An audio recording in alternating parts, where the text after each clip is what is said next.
This is Charlotte Talks. I'm Erik Spanberg, in for Mike Collins. On this day, 75 years ago, June 6, 1944, 150,000 Allied soldiers began what became the greatest amphibious military attack in world history. American, British, and Canadian soldiers, many of them teenagers, landed on 50 miles of French beaches, where they started a push against Nazi Germany that culminated in surrender less than a year later. For many Americans alive today, their impressions and understanding of D-Day have been shaped in part by the HBO miniseries Band of Brothers. It debuted in 2001 and went on to win Emmys and Golden Globe Awards. One of the creators of that 10-hour series, Erik Jendresen, joins me in studio today to reflect on D-Day and the legacy of Band of Brothers. Erik Jendresen, I love anyone who spells their name with a K, so welcome. Thank you very much, Erik. So before we get to D-Day and Band of Brothers, I wanted to ask you a little bit about your connection to Charlotte. How did you wind up living at least part of the time in Charlotte? Well, I came here originally in, I think it was 1989. I had a play that was in the New Plays in America Festival, Charlotte Repertory Theater, when that existed. And subsequently it opened the season the next year. And that's also where I met my wife and spent some time here in Charlotte during the production of that, and then kept on returning. My mother-in-law lives here. She's a therapist here in Charlotte. And then came back to live for a period of time at the end of the 90s, like 98 through 2000. Okay.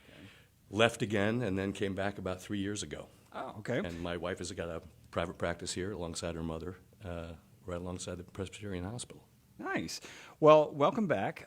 You were the supervising producer on Band of Brothers. You were one of 7 writers for that miniseries, and for people who may not remember, a couple of nobodies named Tom Hanks and Steven Spielberg served as executive producers. So tell me, how did you become part of this project? Well, it was kind of fascinating. Steven Spielberg had optioned Stephen Ambrose's book, Citizen Soldiers, which is kind of an anecdotal collection of anecdotes of World War II, compelling stuff. Tom had optioned at the same time Band of Brothers, and so they had competing projects, and they compared the two and realized that this one story was the story of one select company that went from training all the way to the end of the war, to Hitler's Eagle's Nest, and made for a really compelling narrative, whereas the other one was really anecdotal. So they decided to combine forces, and then they went to HBO, and it was an interesting time for television. On HBO, we had this, a gangster who was spending time with a therapist suddenly and about to change television with The Sopranos. And Chris Albrecht ran HBO at the time, and he gave them a carte blanche for this thing. More on that in a second.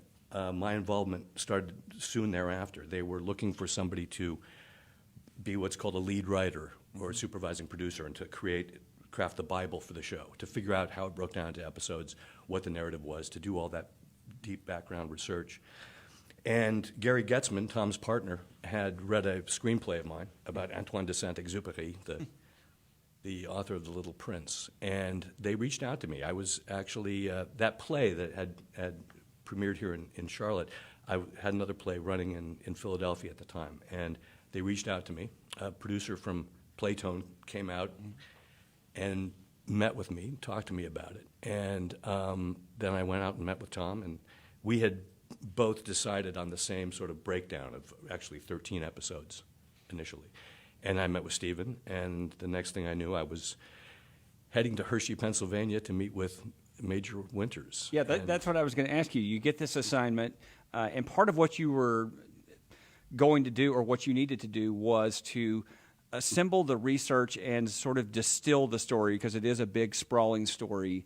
And you go off to Hershey, Pennsylvania, which is where Major Richard Winters, who was part of Easy Company, that's where he lived. And what happened next?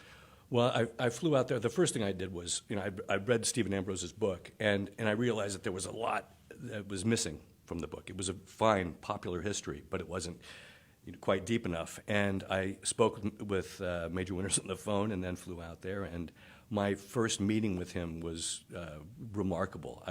I can tell you about that in more detail sort of at the end of the show when I ended up eulogizing him, what that first meeting was like. It turned into an abiding and really profound friendship that lasted until the end of his life, actually. I can actually never forget leaving Hershey after first meeting him and spending those couple of days. And I was in the plane leaving and looking down at Pennsylvania, and it occurred to me that I was going to be there when he died. He just made a profound effect on me. I remember when I first walked into his little office on the second floor of his house, which was sort of like a little museum to Easy Company, really because of Ambrose's book, which had inspired all of the members of Easy Company to remember more and share more stuff. And he was sort of the nexus for all that material. But when I walked in, there was a chair in the corner, and I glimpsed behind the chair this pair of Corcoran jump boots. And wow. I said, "Are those your?" He said, "They are." And I said, "May I?" And he said, "Sure." And I reached down and I picked them up, and I immediately looked for the little shrapnel hole that I knew would be there. And he was watching me do this, because he didn't know me from Adam's House Cat. But he saw me sort of, touch this little shrapnel hole, and he sort of, I think, knew, oh, well, at least he's done some research, before we sat down to talk. Well, and I know you're going to share more, as you said, about the depth of that relationship. But I do wonder, when you first met him and started to develop a relationship, this is a generation that is notorious for being the silent generation in terms of what we now know as PTSD. So how much of a veneer was there to break through to get into some of the difficult details? That's a fantastic question. Actually, prior to meeting with Winters, I buried myself in as much research as I possibly could. But most of it would come afterwards, and I'll tell you why. But the first encounter I had with a member of Easy Company was with Carwood Lipton, because he happened to live in Pinehurst, and I was here in Charlotte. So I drove out there and met with Lipton, and he was the most charming, just sweet, elderly gentleman that I'd ever met. I mean, the man was just so composed, but there was this veneer. And at that time, I didn't know as much as I eventually would. I got to the point where I felt as though the events of Easy Company, what they went through, were almost memories of my own. That's how deep the research was. But I wasn't anywhere near that point when I first met with Lipton. And so he didn't share an awful lot. I mean, I had some specific questions, and he kept on referring to Winters, that he's the one I really needed to speak with. And I agreed, because my job was to be sort of the company commander of the writing of this thing. So my principal relationship should have been with the company commander. With Winters and with the rest of the vets, many of whom had developed relationships with some of the other writers, it was really all about assessing you ahead of time. And none of them would brook any nonsense. The paratroopers were slightly different from a lot of the other veterans I've encountered. I mean, I think the explanation for that reserve is well, it's simple, but it's complex, and it's kind of poignant. I think that these sons of the Depression, tough men all, went over there and encountered something that no training can prepare you for. They encountered atrocities and horrors and psychological damage and things that were literally unimaginable. And when they came home, they realized that there was no frame of reference to discuss this. There was no way that they could explain to their aunts and uncles and mothers and fathers and brides or children what they had experienced, because nothing existed to compare it to for them. So they fell silent. And that started to change, actually, with, I think, Saving Private Ryan. That started to crack open the door. Most of these gentlemen were in their late 60s, early 70s when Saving Private Ryan came out. They were in their mid-70s when Band of Brothers came out. And I think that's one of the most gratifying things about the entire experience, is that the show first aired at a time when these men were still vital, and they were able for the first time to gather their families around them and say, okay, you've seen that, now let me explain the part I played in that whole story. Because we were telling the story of the entire ETO, really, from soup to nuts. So there was a frame of reference. There was something that they could refer to, and it was a very helpful experience for a lot of these veterans and their families to finally find out what the story was. That's the voice of Erik Jendresen. He is my guest in studio today. He was the supervising producer and lead writer on Band of Brothers, the HBO miniseries from 2001, depicting the arc of Easy Company from training through D-Day, through the Battle of the Bulge, and on to capturing Hitler's retreat in the Alps. I wanted to ask you, how much interest or knowledge did you have in World War II, D-Day? Did you come from a military background? Where were you when you were first approached to do this? Right. My father had been in the service, actually, in both the Army and the Air Force. He's a scientist. And so I grew up with my father in uniform for part of my experience. But I did not serve, and my interest was really much more academic up until Band of Brothers sort of fell in my lap. My interest in that kind of conflict was more historical, more World War I and before. I didn't really know that much about World War II, and it was the deepest dive imaginable. Because one of the principal things that happened with Winters was that he was able to turn over to me a massive amount of material. I once stacked the boxes in the dining room here in Charlotte, and it was a 6-foot-high stack of boxes of material that he gave to me. He had also prepared 4 binders that specifically, because he always imagined that someday somebody like me was going to walk through his door. So interesting, though, military precision, even in preserving the record of what happened. Yes, and he did it in an impeccable fashion. And so I was able to, and again, thanks to Ambrose, because Ambrose's book had inspired so much more reflection on the part of the men of the company. And they started to share their diaries, their letters, and in one case, even their illicit photographs of D-Day, which I still have a shoebox filled with. And so they shared them sort of through Winters, and he collected all this stuff. So I was the recipient of all of that came after Ambrose's book. And it was everything from personal recollections to journal entries to declassified after-action reports, S1 reports. And I spent really about 4, almost 5 months just pouring through every single detail and starting to assemble the Bible. And literally by the time I was finished, I felt as though I could close my eyes on any given day in 1944, and I knew what was happening 360 degrees around me if I had been in the company.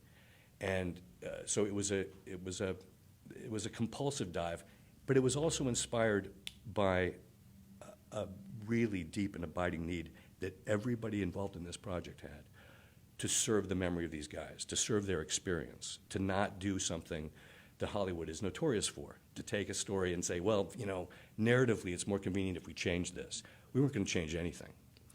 And one of the most remarkable things that supported that was, coming back to HBO and Chris Albrecht, he did something that nobody had ever done before in Hollywood. He gave us complete and total carte blanche. 10 hours of scripts. We received not one single note from the studio. Wow, and a $120 million production, which I think at the time was the most expensive television production groundbreaking to date. Right? Albrecht's attitude was you assemble the right team, and he trusted Tom implicitly. You assemble the right team and let them go, let them alone, let them do what they do. And the results were pretty good. I think so. That's the voice of Erik Jendresen. As I mentioned, he was the supervising producer on Band of Brothers. We're going to talk more about the miniseries. We're going to talk more about his research and getting to know the veterans here on the 75th anniversary of the D-Day landing. Stay with us here on Charlotte Talks on WFAE.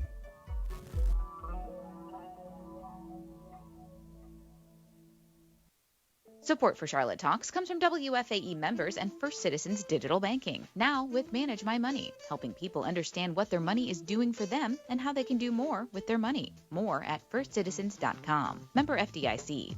And TRCW, a boutique built and located in Charlotte with clothing for women of discriminating taste. New collections arriving this season. TRCW, located in Phillips Place. Details at trcstyle.com. Coming up tomorrow on this week's local news roundup, the Mecklenburg County budget was approved this week and includes a property tax increase. The new toll lanes on I-77 are open in northern Mecklenburg, but there's still confusion on how much it'll cost to drive the lanes.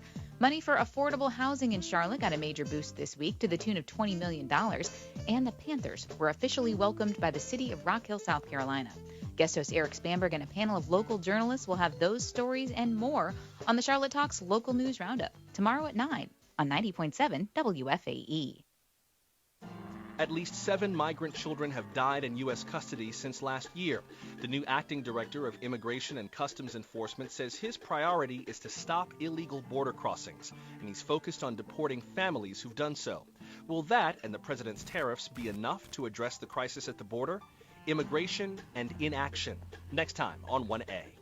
1A coming up from 10 to noon after Charlotte Talks on 90.7 WFAE, Charlotte's NPR news source.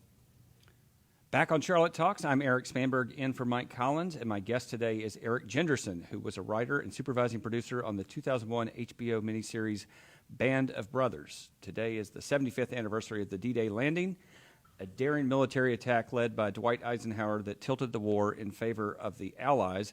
And in the course of working on the miniseries, Erik Jendresen got to know many of these veterans quite well. I want to detour for just a moment, which is we're talking about Major Richard Winters. In the series, he's played by Damian Lewis, who was then unknown and, of course, went on to star in many things, including Billions right now. But I wanted to ask you a 6 degrees of separation question involving Charlotte. So you live here. You mentioned that you came here in the late 80s. Of course, Damian Lewis went on to star in Homeland, and it filmed for several years in Charlotte. I'm wondering whether the two of you ever crossed paths during that period. We didn't. I wasn't here when Homeland was shooting for most of that time. I was back on the West Coast because we sort of split our time between the two coasts. And then in general, because you are you grew so close to Major Winters, I'm wondering, did you sustain a relationship with Damian Lewis or any of the other actors, really? The relationships with the actors and principally the sort of band of brotherhood and fraternity that they created that still lives today is remarkable. I mean, I think some of them have named children after each other and stuff. I mean, it's really extraordinary. I'm really close with a handful of the guys, Frank John Hughes, Michael Cudlitz, that kind of group. Damian, not so much. We've spoken a couple of times. We spoke on the occasion of Major Winters' death. But yeah, the guys are still very, very tight. In fact, I think today there is a group of them that are over in Normandy as we speak together. I'm curious, obviously, once you go through making this film, it does so well, but more importantly, the relationships that you formed with those veterans. How did that change your observance in the subsequent years when June 6th rolls around? Not just for the 75th, but from 2001 forward. It made it really deeply personal. D-Day, Veterans Day, Memorial Day, have all become very personal for me because it really was an immersion of almost 4 years. And getting to know these men so intimately and their experience, understand it, and also bearing the sort of scars that I still bear of the things that we were unable to show, the moments that we didn't have time for, and those I still have all those boxes, at home, and the untold stories could fill 3 more miniseries, and so. It's tough to not being a veteran, but almost feeling like you are one is kind of strange. Major Winters did make me an honorary member of the company, though. So did he really? He did. He pinned my wings on me, but it's not the same as having been there in the trenches. And coming back to what I was talking about before the break, not only was it highly unusual for a network, for HBO, to give literal complete carte blanche to a creative team. But what was also really unusual was that every man and woman involved in this project, they became infected with this need to serve these men. The more they knew them, the more they came to know their veterans. Many of the other writers would develop really close relationships with the principal character in this episode that they were writing. And everybody became obsessed with telling the truth and being strictly accurate. And not making this Hollywood. Not making it Hollywood in the least. Never making a choice that was a sort of a cinematic or narrative choice as opposed to, well, this is what actually happened. And for the most part, most vets, and certainly paratroopers, who are a unique breed, to say the least. I mean, if they hear of anybody talking about how the snow was up to your knees in Bastogne, they'll be the first ones to say, no, it wasn't. It was about 18 inches. They're strict with the truth because the truth is fantastical enough. You don't need to embellish it, you know. And we didn't. And we made a lot of sort of interesting choices for cinematic storytelling in not making an effort, for instance, in the first episode, to individuate these men. You know, you had an experience of, look, a lot of guys dressed in olive drab and with dirty faces. You can't even tell who they are. But eventually we just let that emerge, as opposed to doing it in a traditional fashion. You know, and part of what was driving us as well was we knew we were in possession of a unique story of World War II because it was one company from training all the way to Hitler's Eagle's Nest. We were able to tell the story of these men, but somehow really tell the story of the entire European theater of operations. And there was an enormous sense of responsibility that went along with that. Yeah. I'm curious, we discussed this a little bit before the show started. Band of Brothers premiered on September 9th of 2001. The first 2 episodes debuted, and it played out in subsequent weeks with the full 10 episodes. But certainly 9/11 changed everything, and I know the course of a television show being accepted is, you know, way down on the list in terms of priorities and what we all went through as a nation on that day. But it is an inescapable link, and I'm wondering from your perspective, how did that change the prism in which Band of Brothers was viewed? It changed it in a profound way. I mean, you know, one of the finest consequences of crafting this series was, as I mentioned before, the effect that it had on veterans, what it allowed them to do, to create a frame of reference, and to show with an unflinching eye how atrocious and how horrible war is. Most war films, if told well and if told accurately, serve as their own sort of statement about peace. And that was sort of the intention. After 9/11, there were unintended consequences to the show that none of us were prepared for. Part of the theme of the series is really about leadership, about letting it speak for itself. That's notion of follow me. I think that it's indisputable that after 9/11, Band of Brothers became almost a recruiting tool, and that was never an intention on the part of any of the creators. And certainly it wouldn't have been an intention on the part of the veterans themselves. It was to some extent, it was horrifying to sit back and watch that suddenly it had almost become like a propaganda piece.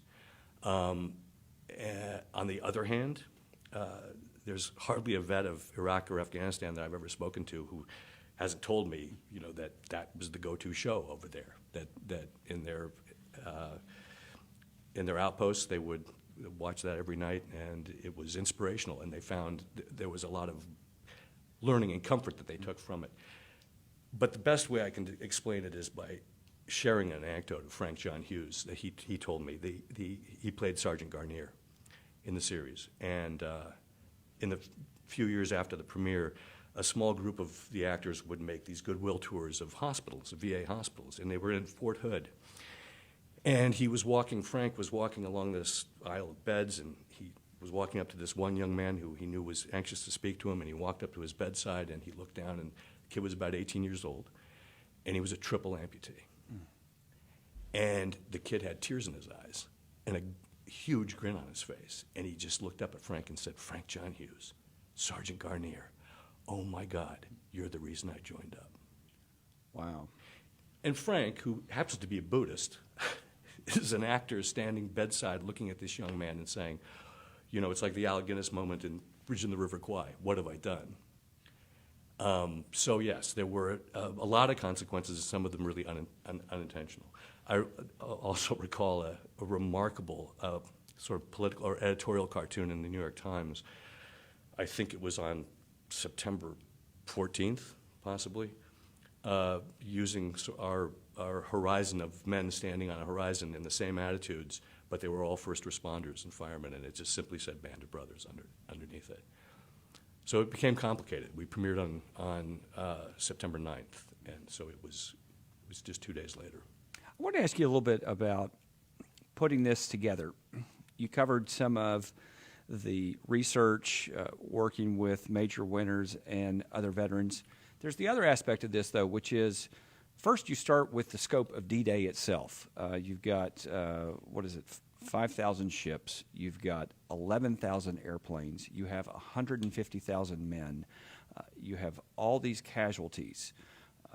So that's that piece. Then you have to take that and figure out a scale that's manageable to make a miniseries that's believable but also doable. So how did you tackle that, you and the rest of the creators, piece by piece, to make this something manageable in terms of filming it? Right. Well, luckily, the story gave it to us. It created the scale, because the paratroopers of the 101st Airborne and the 82nd Airborne had a very unique job on D-Day, and that allowed us to, we didn't have to show the beaches, because their mission, both the 82nd and the 101st, was to drop behind the lines in the early morning hours, beginning about 0:48, and I think the last jumps were around 2 a.m.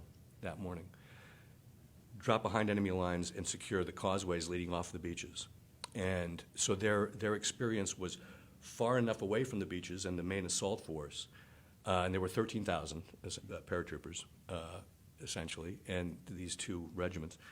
And so their experience in jumping and being behind the lines was very much an experience of being alone. And so it gave us that scale, and we were focusing on one particular company. And on the D-Day episode written by John Orloff, Day of Days, it really focuses on major winners, because what famously happened on that night was that the drops were scattered all over, the drop zones were missed. They were scattered all over the Koh-Tao Peninsula. And in Major Winner's case, when he jumped too low and had all of his equipment ripped off of him, he ended up starting the war with nothing but his trench knife. And his attitude was, of course, to find the next trooper he could and say, "Follow me," and head for his objective. But it was a very, very personal sort of experience. And so cinematically and narratively, we're able to focus on what these guys are going through, as opposed to the massive scale of what was happening a couple miles away at the beaches. But I think I read that you were a couple episodes in and you'd already gone through more pyrotechnics than the entire Saving Private Ryan shoot, right? So this was not a humble set. No, it wasn't. It wasn't. It was an extraordinary feat to actually shoot the thing. We shot on a 1,500-acre set at the Hatfield Airdrome in England, and part of which had been actually used for Saving Private Ryan. And we had 1,500 extras, and it was just a massive, massive scale. The pyrotechnics alone for the two episodes that cover the Battle of the Bulge were really unique, and unique also in that both of those episodes, in a battle that is famous for its weather, were shot indoors. That was on an indoor soundstage. We created the Bois de Boulogne. Not the woods outside of Foy. Wow. I wanted to ask you in terms of one other piece of research, which is, what did you feel like you personally needed to see? What did you need to touch, experience to give yourself perspective beyond the stories and beyond the historical research that you were able to gather? That's an interesting question. Strangely enough, I think that moment with Winter's jump boots accomplished a lot. He'd also created these binders that he turned over to me that he had curated himself, and there was a lot of very personal material in there. His own handwritten notions, his own prep list for during training and for D-Day. So there was something very tactile about all that stuff. He also gave me the Currahee scrapbook, the Toccoa scrapbook that was his own, and which I still have, which was amazing, really. It's sort of like a yearbook for the graduating class of 44 from Camp Toccoa. So, which is the first episode where you really show the agony that you go through in that training. Right, and training that was unique too. It was experimental at the time. Paratroops were a brand new invention that Gavin had come up with, really, and so these guys, many of them joined up because of the $50 a month extra jump pay. And they were put through training that was, at the same time it was experimental, it was more brutal than anything anybody was being put through. And nevertheless, they couldn't prepare them for the actual event. I mentioned Damian Lewis earlier. For those who haven't watched the miniseries in a while, or if you've never seen it, at the time it came out, really Donnie Wahlberg, who is Mark Wahlberg's brother, but also a very well-known actor, and David Schwimmer, who then was the star, one of the stars of Friends. Those were really it as far as big names. And the rest of the cast, including Damian Lewis, were little known. You also had people like Simon Pegg, Michael Fassbender, Tom Hardy, James McAvoy. I'm wondering whether you saw the potential that these guys would go on to be huge Hollywood stars at the time they're taking these roles in Band of Brothers. Well, I think their performances really spoke for themselves and to a great degree. And I think the casting was quite inspired. And that's really in Tom and Stephen's camp. The choices that were made. It was quite a unique assembly of young talent. And again, it became infectious. The same thing that happened to the writers, and every aspect of the production infected the actors. They went to, I think, a 2-week boot camp with Captain Dale Dye. Who had first made his reputation working on Platoon with Oliver Stone, right? Exactly, yeah. And that not only that experience, but also, again, getting to know their vets, who were still alive at the time, created this remarkable sense of brotherhood and need and a real mission to do it right. It was the most egoless experience I think anybody involved in this has ever had in Hollywood in their careers. How much, you see Tom Hanks and Steven Spielberg, obviously they'd worked on Saving Private Ryan. They've done a lot for World War II veterans. It's obviously an issue that they care about, but how directly involved were they on this particular series? Steven, not as much. He was really in the background and sort of advising. It was principally Tom, who was very, very hands-on. When I was writing the Bible for those sort of 4 to 5 months, the only 2 people working on the show were Tom and myself, and he was extremely hands-on. Then he directed episode 5. Mm-hmm. His son, Colin Hanks, is also in the series, I should mention. That's right, and he actually makes a cameo deep in the background. Tom does? Yes, he does. I did not know that. You have to look for him. Okay. But he was intimately involved in every aspect of the production. I mean, this was really, it was enormous. It was an enormous responsibility, and he was an on-site producer. And you had the sense, it sounds like, that he was immersing himself in the material in terms of certainly the history of this? Right, yeah. I mean, and he'd already had the experience of playing Captain Miller. So, his relationship with World War II was profound. He was extraordinarily well-read on the subject. So he really knew his stuff, even before, we dove into this. Erik Jendresen is supervising producer on Band of Brothers. He knows his stuff, too. We're going to talk more about the 75th anniversary of D-Day and also the making of Band of Brothers. Stay with us here on Charlotte Talks on WFAE.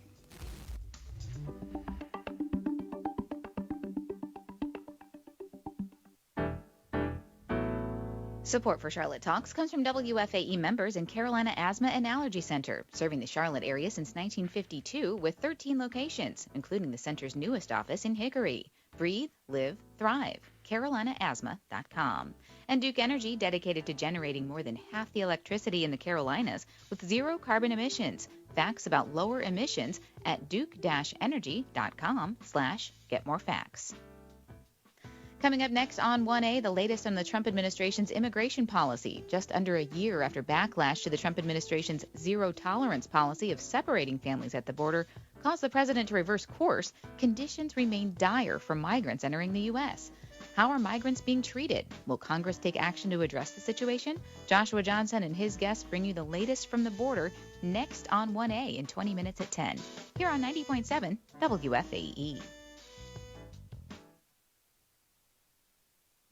Remember the really varied course load you had in school? There was biology, English, art, history, even art history. Well, the mix kept your day moving and your mind sharp. Because whether you're into statistics or Socrates, variety does your brain good. That's why Morning Edition gives you the latest news alongside stories that are just plain interesting. Stay sharp with Morning Edition from NPR News. Listen each weekday morning from 5 to 9 on 90.7 WFAE. Back on Charlotte Talks, I'm Erik Spanberg in for Mike Collins, and my guest today is Erik Jendresen. He was the supervising producer on the HBO miniseries Band of Brothers and also lead writer on that 10-hour miniseries that debuted in 2001. And, of course, it's very much on our minds because this is the 75th anniversary of the D-Day landing. We are all seeing images today of the living veterans as the D-Day events are remembered, and I guess I would go back to the fact that you had 16 million Americans served in World War II. About 3% are still alive, 480,000 give or take. As someone who has been through this process of collecting the memories and the testimonials, what's your sense, if any, on the job that's being done to get as many of these memories and reflections as we can before we lose this generation? Well, I think it's obviously a race against time. I think that enough awareness has been raised. It's all about telling the stories when they need to be told again and again, really. And a lot has been done. And a lot was inspired by this whole move from the beginning of 2000, roughly, with Saving Private Ryan, and then with this, the D-Day Museum in New Orleans. The work that Tom Brokaw has done. Been extraordinary in raising awareness, but we're going to have to do it again. Otherwise it's going to disappear, and we do. We only have a handful of these gentlemen are left alive, and it almost becomes more incumbent upon us to keep their memories alive after they're gone than even when they're here. So it's really the duty and responsibility of storytellers to do it accurately and to do it right. I'm assuming you've been to Normandy? Yeah. For people who have not been to Normandy, I don't think you really have to make the case that that's a place that most Americans and others should go because of its historical value. But what does it do to be on that ground as compared to reading it and hearing about it and seeing it on television? It's astonishing. The thing that takes your breath away is how beautiful it is. I mean, it's a sublime coast. And the hedgerows and the green fields and the cliffs around Pointe du Hoc. It's such a pastoral place to be, and it certainly feels hallowed. I mean, there are monuments everywhere, and very tastefully done. And I guess it's unlike any place on the planet I've ever been. The combination of absolute sublime beauty and just this feeling of it being just suffused with the blood of a lot of heroes. And I guess it's sort of appropriate that it's such a beautiful place to look at. It ought to be. You mentioned the National D-Day Museum, which is now the National World War II Museum. Tom Hanks and Steven Spielberg and Tom Brokaw all involved in fundraising and supporting that project. I'm assuming you've been there? I haven't been, no. You have not been? Okay. No. Okay. So I was just going to ask you about the idea of having a World War II museum and having it in the hometown of where the Higgins boats came from. And later on, of course, Stephen Ambrose, the author of Band of Brothers, lived in New Orleans. So it seems like it's kind of fitting that it wound up there. Yeah, it is. It certainly is. And it's interesting, too, that there is a particular place where most of the paratroopers came from. It's not Louisiana. It's Pennsylvania, Pittsburgh and Philadelphia really were, for some strange reason, the vast majority of the guys in Easy Company came from Pennsylvania. Huh. How much did you work with Stephen Ambrose? The book came out in '92. I believe he died in 2002. He did. I don't know how his health was while you were putting the movie together. It was failing. Okay. He wasn't in great shape. He read the Bible when I was finished with it. The Bible ended up being about a 275-page sort of opus. And as I said, it was broken down at that time into 13 episodes. And so he read it and gave it his imprimatur, and that was it. I was going to ask you, this was obviously a huge hit when it came out. It sold tons on DVD. Here we are almost 20 years later. What's your sense of how Band of Brothers is doing? I don't know how you track that. Do you get many questions? Do you get letters? Where is it in the culture? Yeah, it's strange. I mean, I've never experienced anything to have such legs, and I think it's because I think it has a lot to do with the fact that we've been at war. So a lot of servicemen are watching the show still, keeping it alive. D-Day, Veterans Day, Memorial Day, the holidays, strangely enough, around Christmas, it's always just everywhere. And I can't have, to this day, I can't have a meeting in Hollywood that the first 15 minutes isn't dedicated to some executive saying, well, tell me the story about how did this actually happen, and talking about it, so which is very gratifying. In just a moment, I'm going to have you share the eulogy that you delivered for Major Richard Winters when he died in 2011. Very quickly before I give way to you, I'm wondering, historically, are there other things that you have been interested in tackling or still want to tackle after doing Band of Brothers? Absolutely, yeah. I'm actually working on a project right now that takes place in April of 1944 in France, in occupied France. Working on a project about the French Foreign Legion. And I've after all this time, I've finally gone back to war and conflict, because after Band of Brothers, I avoided it for quite a number of years. You just needed a break from...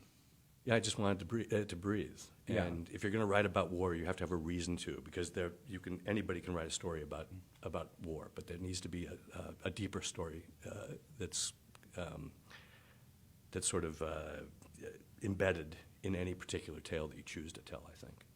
Well, as I mentioned, this is the 75th anniversary of D-Day, and you delivered a eulogy for Major Richard Winters, who, of course, led Company E. And if you would be so kind as to share some of that with our audience, I think this would be the perfect day to hear from that. Well, I appreciate that. Thank you. I was kind of stunned when Ethel, Major Winters' wife, asked me to come to the memorial and to deliver a eulogy, and this is what I said. My friendship with Richard Winters began with a phone call in 1998.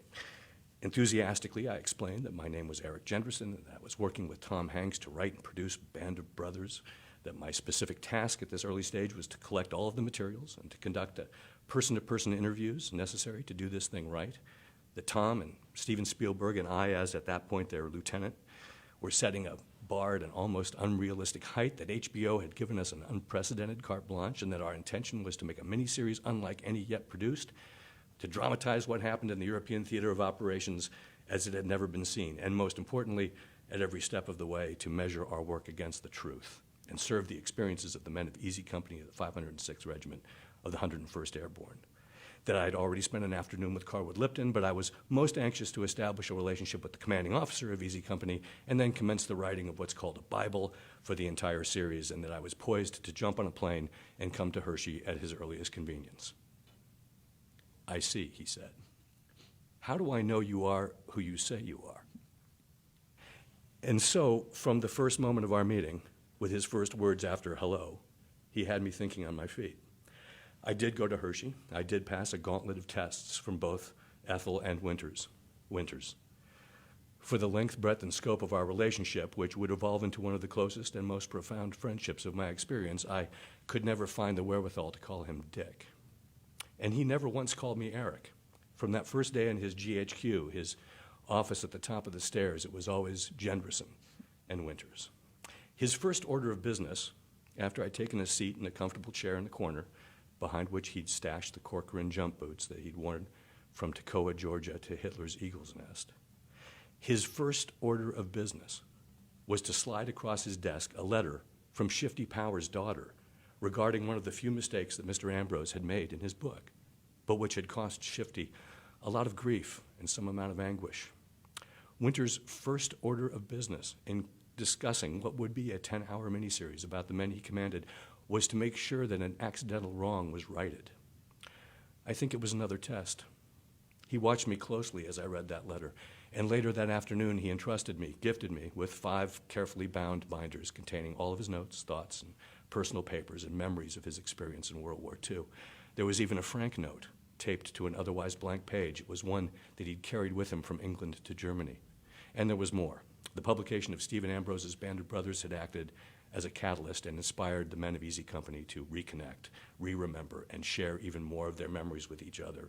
And Winters was the nexus for much of that correspondence, and I was the lucky recipient. I went home and I got to work, pouring through the material and trying to own the truth, the day-by-day story of Easy Company. Tom and I had divided the series into 13 episodes, which would eventually become 10, and the Bible would be designed as the ultimate reference work for use by myself and eventually E. Max Fry, Bruce McKenna, John Orloff, Graham Yost, Eric Bork, and Tom himself, the band of writers. Each of them would forge relationships with the vets who were featured in the episodes they wrote. But the Bible would be the starting point, and for me, I needed to know Winters. And in order for me to know him, he needed to know me. And so over the course of the nearly 6 months and hundreds of hours on the phone, it happened as Richard Winters and I worked 7 days a week to get the full truth on paper. Episode by episode, drafted, fact-checked by Winters, tweaked by Tom. And so the 275-page opus was our collaboration, and for Winters and me, a mutual 6-month intensive therapy session. We were on the phone every day, early in the morning, right after lunch, late at night. Eventually, I think we talked about everything, and I came to understand what it was about this man that helped win the war. I learned that he had a simple yet profound insight at age 24, that the most efficient and common sense way to get through all that war was, from brutal training to Mickey Mouse bureaucratic nonsense and through harm's way and all that one couldn't train for, was to pursue excellence in everything he did. Richard Winters made it his personal quest to excel, whether it was in executing the perfect push-up or training himself to run the 3 miles up and 3 miles down that was Currahee. This pursuit was his private tool, his solution, and it was that solo effort, that obsessive clarity and pure, determined, self-contained purpose that his men observed and that caused them to follow when he said simply, "Follow me, follow me." He took the Fort Benning slogan to heart, "Follow me." Not just through that hedgerow and across that field through enemy fire, but follow my example, follow my commitment, and we'll get through this, and we will succeed. And I sat with him late one night on the phone when he recounted to me the events of October 5th, 1944, on a dike in Holland, when he led a band of brothers against an overwhelming force and fired his last shot in anger. It was a long and profound and emotional conversation, and it led me to understand how Richard Winters had achieved the quality that I had identified in him but not yet named. I told my wife, Venny, that night that I had realized that Richard Winters was the most balanced man I had ever met. Balanced. He had to be. This conservative Republican had married an FDR Democrat, and I couldn't help but tease him about his politics. A Republican, yet 2 days after the September 9th, 2001 premiere of Band of Brothers, when we awoke to September 11th, I called him to make sure that he was all right, that Ethel, Ann, and Tim were all right. They were, and his singular concern was for the brand of leadership that was resident in the White House on that fateful morning. And we had a remarkable conversation about the choices that would be made from the Oval Office. Balanced. After the coalition of the willing invaded Iraq, and the conservative voices of the United States were bemoaning France's resistance to joining with our forces, he was interviewed by the Wall Street Journal and pointed out that we liberated France in 1944 so that they would have the freedom to disagree with us. He was proud of what we accomplished together, so much so that at the Bois de Boulogne, at the closing night celebration dinner after the screening premiere of Band of Brothers on Utah Beach, he and Ethel chose to forego their assigned seats with the executives of HBO and to sit at the writers' table. And when we left that night and navigated our way through the confusion to the parking lot, I'll forever cherish the memory of Winters' laughter as I turned to him and Ethel and took advantage of the opportunity of a lifetime and said, "Follow me." Richard Winters changed my life. What we shared over the course of the 3 intensive years that it took for Band of Brothers to go from Bible to script to screen was simply extraordinary.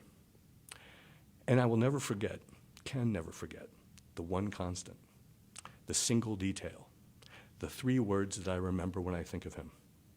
It was something that he said every time we spoke, every time we said goodbye, his way of signing off.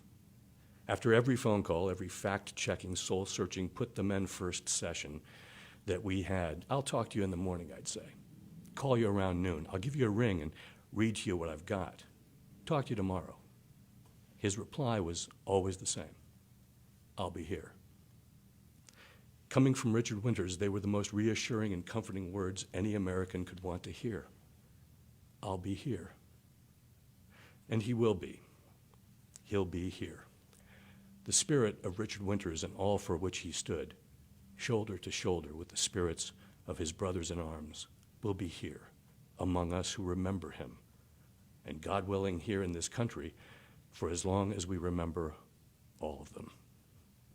Thank you, Erik Jendresen. That was your eulogy delivered, obviously, upon the death of Major Richard Winters in 2011, one of the key players in the D-Day landing and the leader of Easy Company.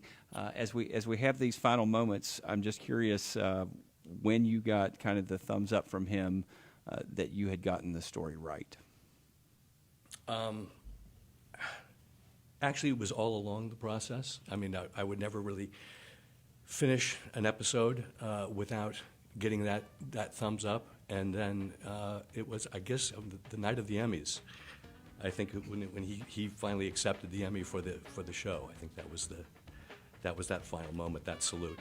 Well, thank you so much for sharing your memories with Major Richard Winters and from Band of Brothers. If you haven't seen the miniseries, I urge you to go see it. Thank you so much for joining us on Charlotte Talks on WFAE, and let's continue to pay tribute to the 75th anniversary of the D-Day landing. I'm Erik Spanberg, in for Mike Collins.